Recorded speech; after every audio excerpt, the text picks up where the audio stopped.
Race infrared race మన spine మీద పడ్డప్పుడు కంప్లీట్ చాలా వరకు రేడియేషన్ పోతుంది.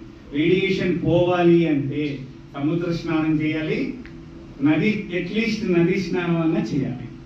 ఇవి చేస్తే ఇది పూర్వం మన భారతీయ సంస్కృతి వారసత్వంలో కార్తీక పౌర్ణమిలో స్నానాలు చేసేవాళ్ళు. కార్తీక పౌర్ణమిలో ఎందుకు స్నానాలు పెట్టేవాళ్ళు? వాళ్ళు కనీసం వీడు సంవత్సరంలో ఒక్కసారన్నా లైట్లకి ఎక్స్పోజ్ అవుతున్నాడు. అప్పుడు మొబైల్స్ లేవు, లైట్లకి ఎక్స్పోజ్ అవుతున్నాడు. వీడి సర్కాడియన్ రైతం అంతా డిస్టర్బ్ అయిపోతుంది, ఆరోగ్యం అంతా పాడైపోతుంది అని అప్పుడప్పుడు సముద్ర స్నానాలు పెట్టారు. ఆ ఉప్పు నీటిలో స్నానం చేస్తే సూర్యరశ్మి ఎప్పుడైతే పడుతుందో చాలా వరకు మనకు రేడియేషన్ ఎఫెక్ట్ పోతుంది. అట్లీస్ట్ నదిలో స్నానం చేయడం కూడా, నదిలో స్నానం చేయడం అంటే మన శరీరము పంచభూతాత్మకమైంది. ఈ శరీరాన్ని పంచభూతాల్లో ఉండి సూర్యుడికి ఎక్స్పోజ్ చేయాలి. అంటే నదిలో ఎలా స్నానం చేయాలి?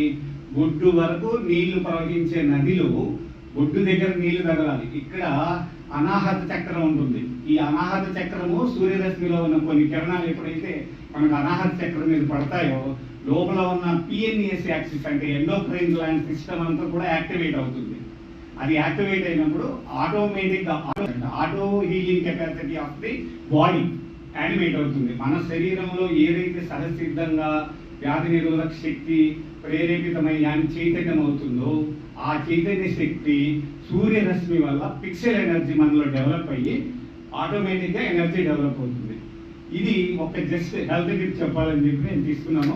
యాక్చువల్గా నేను సన్నిడ్జీ ఎన్టీఆర్ డ్రగ్స్ అని ఒక కంపెనీ, ఇప్పుడు యాక్చువల్గా నేను ఒక పూట వైద్యం చేసుకుంటూ ఒక పూట రీసెర్చ్ చేసుకుంటూ వస్తున్నాను.